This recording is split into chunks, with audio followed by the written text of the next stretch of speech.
नमस्कार, मैं हूं ज्योतिषाचार्य डॉक्टर अरविंद त्रिपाठी। आज हम आपसे बात करेंगे सूर्य संक्रांति के बारे में कि सूर्य संक्रांति क्या होता है और इसका 12 घरों में क्या प्रभाव पड़ता है और सूर्य संक्रांति से जातक के जीवन पर क्या असर पड़ता है, इसके बारे में हम आपके विस्तार से बताएंगे। तो इसके पहले हम आपको बताएंगे कि सूर्य जो है सिंह राशि का अपने घर में होता है, मेष राशि में उच्च का होता है और तुला राशि में नीच का होता है। प्रकृति का आत्मा है सूर्य, आत्मकारक ग्रह है ये, और सूर्य जो है आत्मा का कारक होता है। सूर्य के उदय होने से प्रकृति में पूरा आवागमन, प्रकृति की व्यवस्था सुचारू रूप से चलती है। चराचर जीव जंतु, पशु पक्षी, वनस्पति, इस यूनिवर्स में रहने वाले सभी जीव जंतु, जितने भी जीव प्राणी हैं, सभी सूर्य के प्रकाश से प्रकाशित रहते हैं। इनका बड़ा प्रभाव पड़ता है।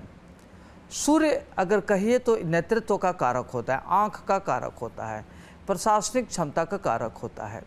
व्यक्ति के अंदर नेतृत्व करने की क्षमता होती है। जिस व्यक्ति का सूर्य अच्छा होता है वह व्यक्ति प्रशासनिक अधिकारी होता है, नेतृत्व करने की क्षमता होती है, राजनीति में उच्च पद प्राप्ति करता है। जहाँ भी रहता है उस क्षेत्र में प्रशासन क्षमता होती है, उसके अंदर प्रशासनिक गुण होता है और प्रशासनिक पदों पर खास तौर से सर्वोच्च पदों तक पहुंचते हुए उसको देखा गया है। सूर्य अगर 12 घरों में है तो उसका अलग अलग प्रभाव पड़ता है। तो यह सूर्य संक्रांति को क्या कहते हैं कि जब एक राशि से दूसरे राशि पर जाता है तो उसको संक्रांति कहते हैं। तो ख़ास तौर से देखा जाता है कि 14 तारीख को या 15 तारीख को, 14 की रात में 15 तारीख को सूर्य जो है चेंज करता है, एक राशि से दूसरे राशि पर जाता है। तो 14 तारीख की रात में, 14 जून की रात्रि में 12:23 पर सूर्य वृष राशि से मिथुन राशि में जाएगा। तो जब मिथुन राशि में जाएगा तो अलग अलग घरों में इसका अलग अलग प्रभाव पड़ेगा। खास तौर से इसका लग्न में अलग प्रभाव पड़ता है। तो अगर वही 12 घरों में रहता है तो उसके घर के हिसाब से फल देता है। तो आइए हम आपको बताते हैं विस्तृत रूप से कि 12 घरों में इसका क्या प्रभाव पड़ेगा। तो जो मेष राशि वाले जातक हैं उनके राशि से तीसरे पड़ेगा। तीसरे भाव में जो ग्रहों की पोजीशन होगी वह मंगल है मेष राशि में, वृष राशि का बृहस्पति है, मिथुन राशि का सूर्य शुक्र बुध है और कन्या राशि का चंद्रमा केतु है और कुंभ राशि का शनि है, मीन राशि का आपका राहु है। तो तीसरा भाव जो होता है खास तौर से कहते हैं कि पराक्रम का भाव है। तो कोई भी पापग्रह, सूर्य को पापग्रह बोलते हैं, मिथुन राशि का बुध के साथ है, तो एक तो बुध आदित्य योग बनाता है, तीसरे भाव में बैठ करके पराक्रम को बढ़ाता है। व्यक्ति पराक्रमी होता है, परिश्रमी होता है, पुरुषार्थी होता है। अगर व्यक्ति बहुत गरीब घर में भी पैदा हो तो अपने मेहनत से बहुत आगे बढ़ता है और परिश्रम करके वह महान उन्नति करने वाला जातक होता है। उसके अंदर निर्णय लेने की क्षमता अद्भुत होती है। परिवार का कुल दीपक होता है। अगर तीसरे भाव में सूर्य हो तो व्यक्ति परिवार का कुल दीपक होता है, भाइयों में श्रेष्ठ होता है और उसको जो भी दायित्व जिम्मेदारी दी जाती है बहुत अच्छे से उसका निर्वाह करता है। साथ में इस बार सूर्य बुध शुक्र दैत्य गुरु है। बुध को कहते हैं ग्रहों का राजकुमार है। जब सूर्य बुध की युति होती तो बुध आदित्य योग बन जाता है। तो इस बार का जो संक्रांति सूर्य का है बुध आदित्य योग के साथ है। बुध आदित्य योग एक प्रकार का जो 5 महापुरुष राजयोग होता है उस राजयोग में एक राजयोग है। तो तीसरे भाव में हो तो व्यक्ति की अपनी पारिवारिक दायित्व को पूर्ण करने में सफल रहेगा। भाइयों को नौकरी लग सकती है, भ्रातृभाव के लिए अच्छा है, भाई का सुख मिलेगा, पारिवारिक स्थिति अच्छी होगी, वाहन आप खरीद सकते हैं। तीनों की दृष्टि 9वें भाव पर है, चूँकि सूर्य की 7वीं दृष्टि होती है। तो 7वीं दृष्टि से 9वें भाव को देख रहा है तो यह पूरे माह आपका खास तौर से बहुत ही अच्छा रहेगा और आपके लिए नेम फेम सम्मान मिलेगा। भाग्य से आपके सारे कार्य संपन्न होंगे, पारिवारिक स्थिति अच्छी होगी, माता पिता से रिश्ते अच्छे होंगे। यदि आप सरकारी जॉब में हैं तो आपको स्थानांतरण भी हो सकता है, पदोन्नत भी हो सकती है। सूर्य की वजह से लगता है कि आपको गुस्सा आ रहा है, आप अपने को चैनलाइज नहीं कर पा रहे हैं, तो आप क्या करें कि प्रातःकाल जब उठें तो गाय को रोटी गुड़ जरूर खिलावें और अपने माता पिता का चरण स्पर्श करें। स्नान ध्यान करने के बाद तांबे के पात्र में सूर्य को जलाभिषेक करें। जलाभिषेक कैसे करेंगे? तांबे का एक पात्र ले लीजिए, उसमें चावल को लाल रंग में रंग लीजिए और केसर डालिए, रोली डालिए और डाल करके लाल पुष्प लेकर के सूर्यदेव के सामने खड़े होइए और वहाँ क्या करिए कि सूर्यदेव के सामने समर्पित करिए जल और ओम घृणे सूर्याय नमः इस मंत्र से अगर करते तो पूरा माह आपके लिए अच्छा रहेगा। एक तो आपको यश मिलेगा, प्रतिष्ठा मिलेगा, ख्याति मिलेगा, तो अगर करते हैं तो आपके लिए काफ़ी अच्छा रहेगा।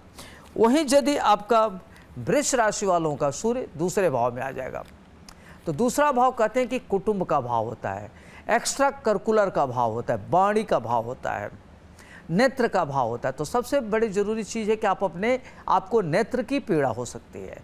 नेत्र की पीड़ा से आपको अलर्ट रहना है, देखना है कि आँख में इचिंग ना हो, एलर्जी ना हो, आँख से आंसू ना आवे, तो ये सब जैसे चीज़ें धीरे धीरे प्रभावित करती है, तो आँख पर विशेष ध्यान देने की ज़रूरत है। दूसरा भाव कहते हैं कि कुटुंब है, परिवार, तो पारिवारिक जनों से आपकी अपेक्षाएं बढ़ जाएगी और परिवार की अपेक्षा आपसे बढ़ जाएगी। अगर दोनों अपेक्षा के अनुरूप उतरेंगे तब तो बड़ा अच्छा रिश्ता रहेगा, लेकिन अगर अनुरूप नहीं रहेंगे तो परिवार में विवाद हो सकता है। तीसरी बात है कि एक्स्ट्रा करिकुलर है, जो लोग साहित्य लिखने वाले हैं, लेखक हैं, साहित्यकार हैं, ग्रंथकार हैं, फिल्म बनाने वाले हैं, जो संगीत बनाने वाले लोग हैं, ख़ास तौर से कलाकार हैं, ललित कला में रुचि रखने वाले लोग हैं, वो किताबें उनकी प्रकाशित हो सकती है, पुस्तकें लिख सकते हैं। पत्रकारों के लिए बहुत अच्छा उनको प्रमोशन हो सकता है। और ख़ास तौर से जो फिल्म बनाने वाले लोग हैं, इस महीने में अगर जो फिल्मी दुनिया वाले लोग अगर फिल्म बनाते हैं तो उनकी फिल्में हिट हो सकती है। अगर कोई फिल्म इस समय रिलीज़ हो रही होगी तो इस महीने में जो भी रिलीज होगी फिल्म हिट होगी और उनको धन काफ़ी प्रचुर मात्रा में मिलेगा, एक अलग प्रकार की ख्याति मिलेगी। ख़ास तौर से जो खिलाड़ी हैं, खेल के क्षेत्र में अपना करियर बनाना चाहते हैं, उनके लिए बहुत अच्छा है। जो व्यापारी लोग हैं उनको व्यापार में नुकसान हो सकता है, तो अपना ध्यान रखना है, हेल्थ वेल्थ को लेकर के सचेत रहना है।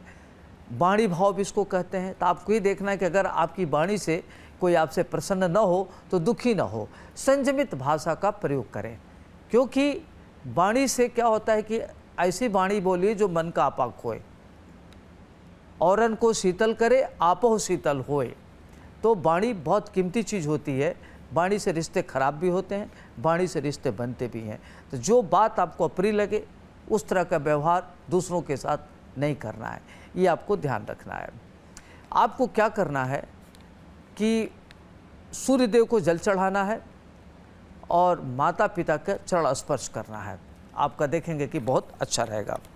तीसरे अभाव, अब हम बात करेंगे मिथुन राशि की। जो मिथुन राशि की जातक हैं उनकी राशि से पहले भाव में हो जाएगा, लग्न में हो जाएगा। तो लग्न में होने का मतलब ये हुआ कि आपका व्यक्तित्व बढ़ जाएगा, आपका आकर्षक व्यक्तित्व होगा, प्रभावशाली होंगे, जो आप विजन रखेंगे, आइडिया रखेंगे, इम्प्लीमेंट करेंगे। आपकी महत्वाकांक्षाएं जो होगी वो कार्य रूप में परिणत होगी, दूरदर्शी योजना आपकी सफल होगी, नेतृत्व करने की क्षमता बढ़ेगी। यदि आप राजनीति में हैं, प्रशासनिक क्षेत्र में हैं, लेखक हैं, साहित्यकार हैं, ग्रंथकार हैं या फिल्म बनाते हो, उन लोगों के लिए बहुत अच्छा है। जो खास तौर से राजनीति के क्षेत्र में या प्रशासनिक पदों पर विराजमान है, उनके लिए यह समय बहुत अच्छा रहेगा। आपको एक बात का ध्यान रखना है कि जो बाह्य व्यक्तित्व है वही आंतरिक व्यक्तित्व होना चाहिए, दिखावेपन से दूर रहिए। महिला मित्र से आपको नुकसान हो सकता है, तो महिला मित्र से खास तौर से दूरी बना के रखें और किसी भी स्ट्रेंजर महिला से न मिलें या उनके साथ किसी प्रकार के डील न करें, नहीं तो आप संकट में पड़ सकते हैं। आपकी महत्वाकांक्षाएं पूर्ण होगी, आर्थिक स्थिति आपकी सशक्त होगी, जो भी नए प्रकार के कार्य करेंगे उसमें आपकी बढ़ोतरी होगी। पत्नी से थोड़ा संबंधों में कटुता आ सकती है, पत्नी के स्वास्थ्य को लेकर के चिंता हो सकती है, तो इस बात का ध्यान रखना है।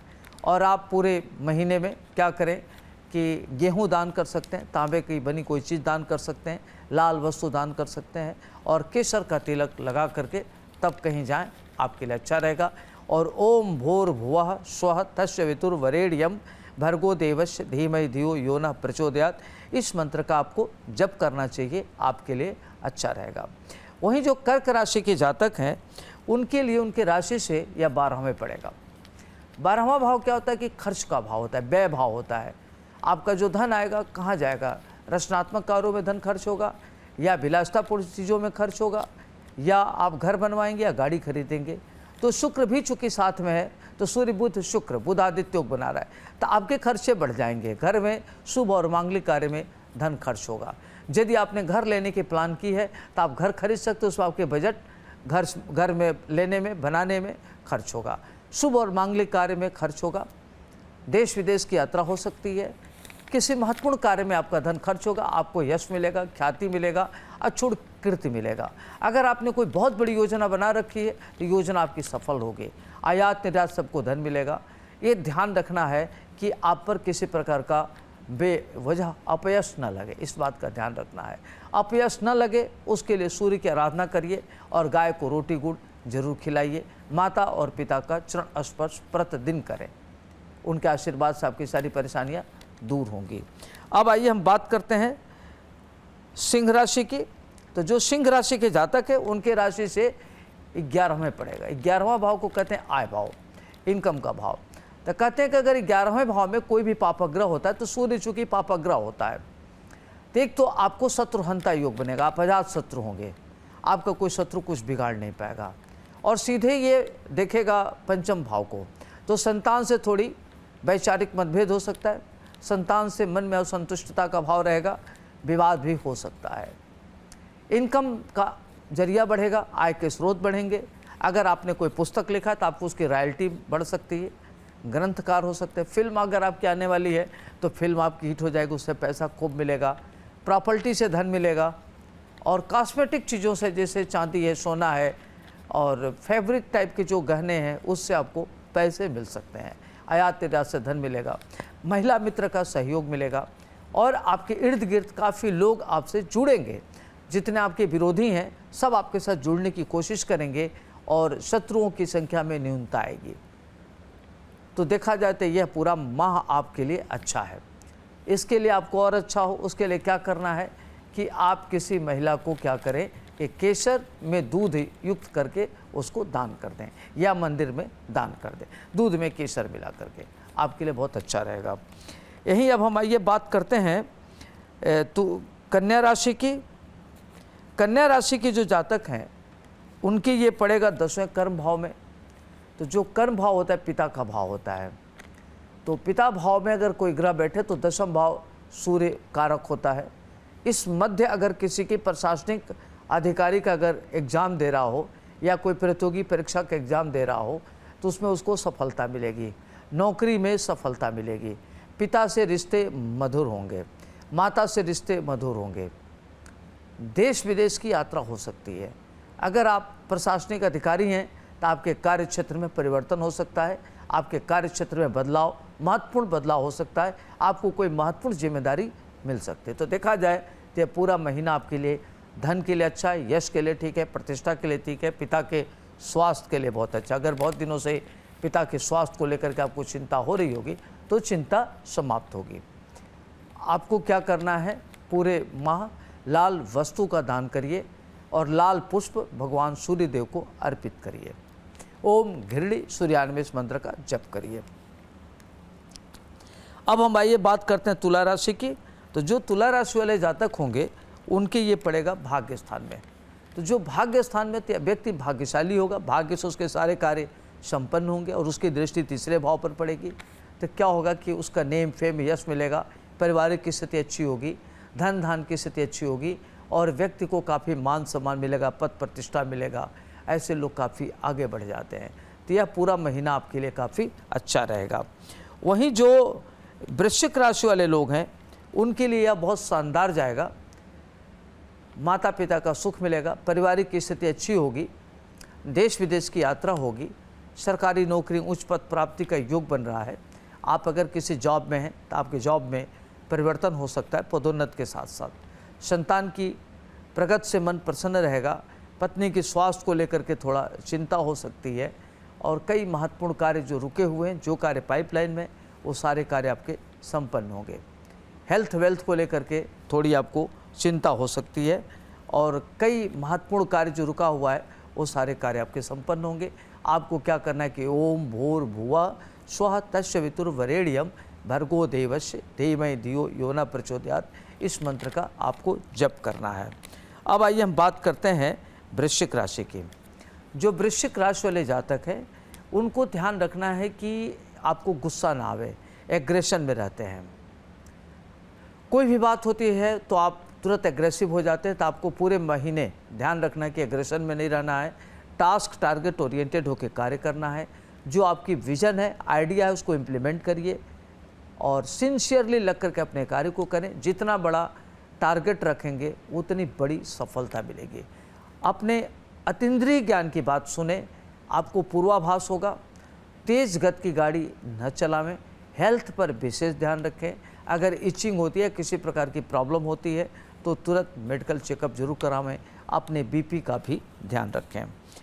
जो धनु राशि के जातक हैं उनको ध्यान रखना है कि धनु राशि वाले जातकों के लिए कि आपका यह कालखंड पूरा माह काफ़ी अच्छा रहेगा। मान सम्मान मिलेगा, पद प्रतिष्ठा में वृद्धि होगी, साहित्य लेखन का कार्य करेंगे, व्यापारिक स्थिति आपकी मजबूत होगी, आयात निर्यात हो सकता है, विदेश जाने का योग बनेगा। आपकी संतानें बहुत अच्छा करेंगी, उनकी पढ़ाई लिखाई के लिए विदेश जाने का अवसर मिलेगा। घर बनाने की आपकी योजना सफल होगी। पत्नी से थोड़ा सा वैचारिक मतभेद हो सकता है, पिता से भी थोड़ा वैचारिक मतभेद होने की संभावना बन रही है। आपके रोग और शत्रुओं की संख्या में वृद्धि हो सकती है। शत्रु विरोधी सक्रिय हो सकते हैं, लेकिन कोई आपका कुछ बिगाड़ने की स्थिति में नहीं रहेगा। माता जी का चरण स्पर्श करें, पिताजी का चरण स्पर्श करें, जो बड़े भाई हैं उनका चरण स्पर्श करें, आशीर्वाद लें। और कोई भी महत्वपूर्ण कार्य करते हैं तो अपने गुरुजन से, जो अग्रज हैं, जो आपके वास्तव में जिन पर आप भरोसा करते हैं, उनसे राय जरूर लें। किसी स्ट्रेंजर से कोई डील न करें। आपको क्या करना है कि पूरे माह गाय को, काली गाय मिले, लाल गाय मिले या कोई भी गाय मिले, गाय को रोटी गुड़ जरूर अपने हाथ से खिलाइए, आपके लिए अच्छा रहेगा। अब आइए हम बात करते हैं मकर राशि की। जो मकर राशि की जातक हैं, आपको ध्यान रखना है कि वाणी पर नियंत्रण रखना है। कोई ऐसी भाषा बात नहीं करनी है जिससे आपके बेवजह शत्रु पैदा हो जाए। एक तो ऐसे ही आपके शत्रु बने हुए हैं, शनि के 7.5 होने के नाते आपको तमाम तरह की दिक्कतों का सामना करना पड़ रहा है, इनकम प्रभावित हो रहा है, पारिवारिक स्थिति द्वंद्व में है, तो तेज गति की गाड़ी नहीं चलानी है, रिश्तों को बचा के रखना है, वाणी पर नियंत्रण रखना है। और अगर कोई व्यवसाय करने के प्लान कर रहे हैं तो थोड़ा सा भी रुकें, वेट करें। अगले माह में अगर कोई व्यापार करना चाहता है तो अगले माह में करें। कोई महत्वपूर्ण निर्णय है तो अभी लेने से बचें। और हेल्थ वेल्थ अच्छा रहेगा। कई महत्वपूर्ण कार्य होगा। जो आपका धन रुका हुआ है वो धन प्राप्ति का योग बन रहा है। आपको क्या करना है कि पीपल के वृक्ष के नीचे खड़ा होकर के सूर्य देव को जल दें, अच्छा रहेगा। या तिल और जौ मिला करके आप जलाभिषेक करें पीपल के वृक्ष को। ओम नमो भगवते वासुदेवाय नमः, इस मंत्र का अगर जप करते हैं तो आपके लिए काफ़ी अच्छा रहेगा। अब आइए हम बात करते हैं कुंभ राशि की। जो कुंभ राशि वाले जातक हैं, आपको ध्यान रखना है कि अपनी वाणी पर कंट्रोल करें और किसी प्रकार की मन में मैल न रखें। किसी से मतभेद होना तो ठीक है, मनभेद न करें। किसी के प्रति एग्रेशन में न रहें, रिएक्शन में न रहें। पूरी एनर्जी अपने प्रगति में लगाइए। जितना पॉजिटिव सोचेंगे, जितनी सकारात्मक सोचोगे, उतनी आपकी प्रगति होगी। तो व्यावसायिक दृष्टिकोण से महीना आपके लिए काफ़ी अच्छा रहेगा। आर्थिक क्षेत्र में किया गया प्रयास सार्थक होगा। परिवार में जो आपने एक नए कार्य योजना आपने बना रखी है कि घर बनाना है, गाड़ी खरीदना है, बच्चों की पढ़ाई लिखाई के लिए कुछ करना है, कोई घर में अविवाहित बेटा या बेटी है उसकी शादी करना चाहते हैं, तो ये सारे कार्य आपके जो आपकी प्राथमिकता में है, प्रायोरिटी में है, वह कार्य आपका संपन्न होगा। आपके विरोधी परास्त होंगे और आपकी प्रगति से आपके लोग देख के ईर्ष्या करेंगे।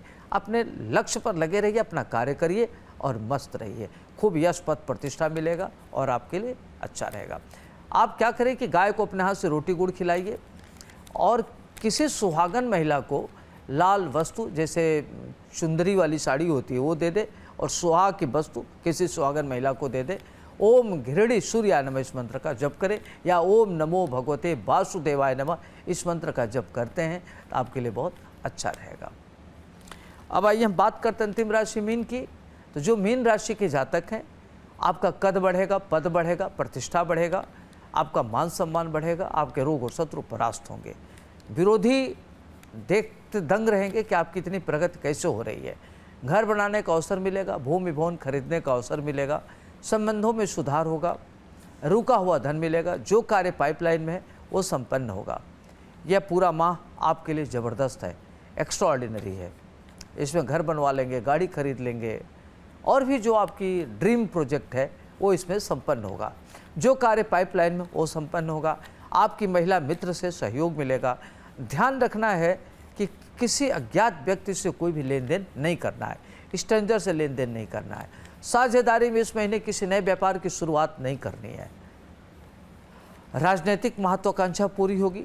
अगर आप फिल्म बनाना चाहते हैं, कहानी लिखना चाहते हैं, खेल के क्षेत्र में रुचि रखना चाहते हैं तो आपको अपार सफलता मिलेगी। तो देखा जाए तो यह माह आपके लिए काफ़ी अच्छा है। यह सूर्य संक्रांति आपके लिए काफ़ी अच्छा रहेगा। आप क्या करें कि भगवान सूर्यदेव की आराधना करिए। ओम भूर्भुवः स्वः तत्सवितुर्वरेण्यं भर्गो देवस्य धीमहि धियो यो न प्रचोदयात्। आप इस मंत्र का जप जरूर करें। आपको एक बात का ध्यान रखना है कि पूरे सूर्य संक्रांति में सूर्य उस व्यक्ति का अच्छा होता है। सूर्य खास तौर से पिता का कारक होता है, नेतृत्व का कारक होता है, प्रशासनिक क्षमता का कारक होता है। तो आप अगर प्रगति करना चाहते हैं तो सबसे बड़ी पूजा होती है कि अपने माता पिता का सम्मान करना। पिता का सम्मान करते हैं तो सूर्य आपका अपने आप अच्छा होगा। तो माता पिता, बड़े भाई, इनका सम्मान करिए, गुरु का सम्मान करिए। प्रथम गुरु माता पिता होते हैं, तो गुरु का भी सम्मान करेंगे तो सूर्य आपका मजबूत होगा। पूरे महीने आप लाल वस्तु का दान कर सकते हैं। गाय को, सभी राशि वाले गाय को रोटी गुड़ खिला सकते हैं, तांबे की वस्तु दान कर सकते हैं, किसी गरीब व्यक्ति को कोई भी धार्मिक ग्रंथ दान कर सकते हैं, आपके लिए अच्छा रहेगा। तो देखा जाता है वर्ष, अगर ये जो इस वर्ष का जो सूर्य संक्रांति है जो मिथुन राशि में गया है 1 महीने के लिए, यह आपके लिए संक्रांति काफ़ी शुभ होगा। किसी के लिए उतार चढ़ाव लिए हुए होगा, तो अगर आप इसमें सावधानी बरतते हैं तो काफ़ी चीज़ें आपकी ठीक हो सकती है।